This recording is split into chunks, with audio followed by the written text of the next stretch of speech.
Microsoft Research has published a paper with the title LLMs Corrupt Your Documents When You Delegate, which is concerning because isn't delegation the literal promise of GenAI? Let's talk about it. The researchers did a benchmark they called Delegate 52. They took 19 of the best GenAI models available, including the most advanced models from Google, OpenAI, and Anthropic, and gave them real professional documents across 52 domains: legal contracts, financial records, music notation, and scientific files. And they asked those models to edit those documents over a series of interactions. So not just one prompt, but a long workflow, which is how GenAI is usually implemented in a business setting. Now, by step 20 in the workflows, even the best models had corrupted an average of 25% of the document content. So a fourth of each single document was altered incorrectly. Across all 19 models tested, the average degradation was 50%. That is impressively bad. Only one domain consistently held up across most models,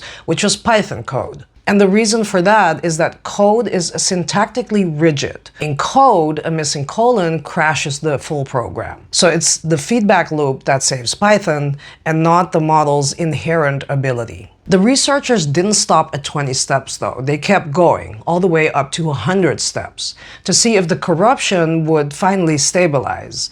And it didn't. It just kept getting worse with every additional step. And the longer you run it, the further it drifts from what you originally gave and asked it. To understand why, you need to understand what these GenAI systems really are and what it means when we say that they are probabilistic. So I'm going to try and explain that probabilisticness to you without the technical language, because it matters that you understand what it means. Imagine a game where you have to guide the game character by telling it what to do. You write the instructions, give them to the character, and it will go through the game world based on your instructions. Each run, the character will take your instructions and based on them, go through the world towards the final destination, the output. The game world that the character has to navigate is everything GenAI was ever trained on. It is, for all intents and purposes, infinite. A vast statistical map of language, facts, styles, and patterns. Your instructions are aimed at getting your character to its destination as fast as possible. The instructions contain the end goal and tell the character how to achieve it. Now, these instructions obviously matter.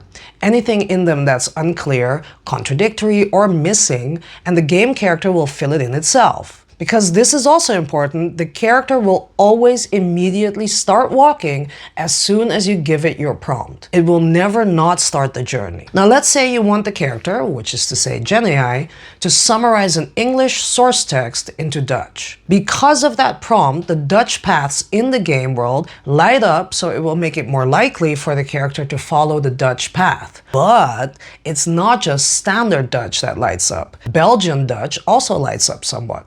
Afrikaans will light up a bit as well. And because you mentioned a language in your quest, you also lightly lit up the whole language space. Chinese and Polish don't go completely dark. They stay faintly available because they belong to the same neighborhood in the world the character lives in. Dutch still dominates, but the rest is also still available because the Dutch zone isn't a single path or point, but a region.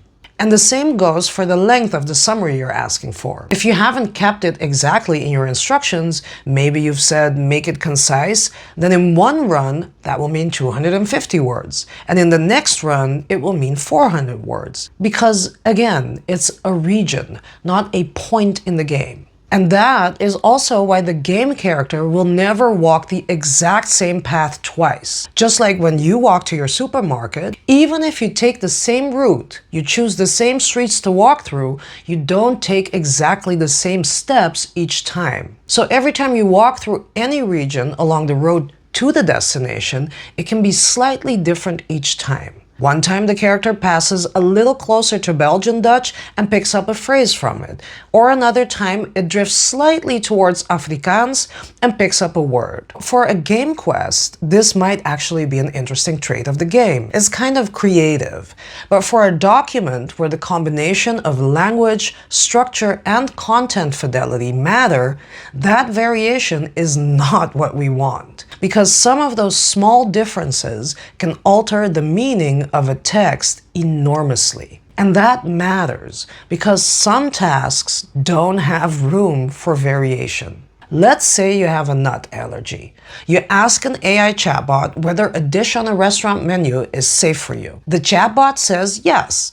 It walked through the description, found nothing obvious, and gave you the most plausible answer. But the sauce on the dish has almond paste, which was mentioned on a different page, further down the path outside the region that your question lit up. Now, when the chatbot said the dish was safe, it didn't lie. It did exactly what it's supposed to do. It gave you the most probable answer based on what it found in that moment on that run. But that answer could put you in the hospital or worse. Some tasks require a deterministic answer. It needs to be right every single time. Not most of the time or usually, but every time. And LLMs are probabilistic, as we've just seen.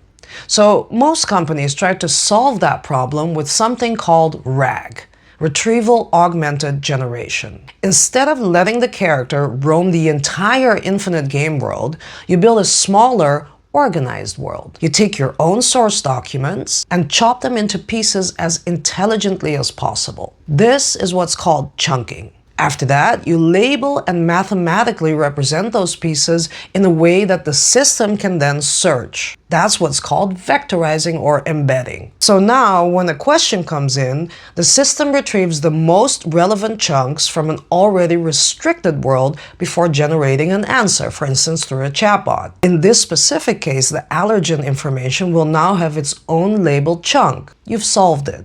Well, theoretically, because how you cut the document specifically determines what stays together and what gets separated. The allergen note and the dish description might still end up in different chunks, and the retrieval might just pull the dish description and never touch the allergen note, because the way the question was phrased didn't light up that specific region. What I'm trying to say here is, you didn't remove the probabilistic nature of the system with RAG, you simply moved the problem to a different layer. And yes, RAG does improve the odds. A good prompt improves them further, but the tool is still what it is, probabilistic. It doesn't move to a single point, it moves along a path with many possible variations in its steps. In 1964, a philosopher named Abraham Kaplan described something he called the law of the instrument. If your only tool is a hammer, every problem looks like a nail. Except, in this case, and in this time, we're not even handing people a hammer,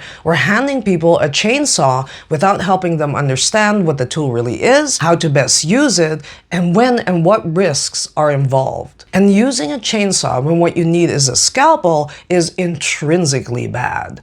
Or using a chainsaw when what you need is a wrecking ball is intrinsically ineffective. The problem is not that Gen AI is bad at what it does, but that we keep using it for things it was never designed to do. The question, what does this task actually require, is mostly not being asked. Instead, we ask, how can we use Gen AI here? And then we build around the answer. So when the system gets an allergy wrong, we add RAG. And when RAG isn't enough, we try to make better prompts. And when the prompts aren't enough, we add a human review. Each layer reduces some of the problems, but introduces new ones. But more importantly, none of them change what the tool fundamentally is. And it gets kind of worse. The chatbot doesn't know it got it wrong. It has no relationship with the concept of wrong. It just gave the most probable answer based on its game world. You usually only find out something is wrong when it breaks badly enough to be visible, by which point it has already happened and many times over. And that's because you have chosen the wrong tool for the job. It wasn't a nail, and you didn't need a hammer. And if the people selling AI admit that the failure rate when you delegate is anywhere between 25 and 50%, then maybe we should listen before my nut allergy example becomes the latest AI failure headline.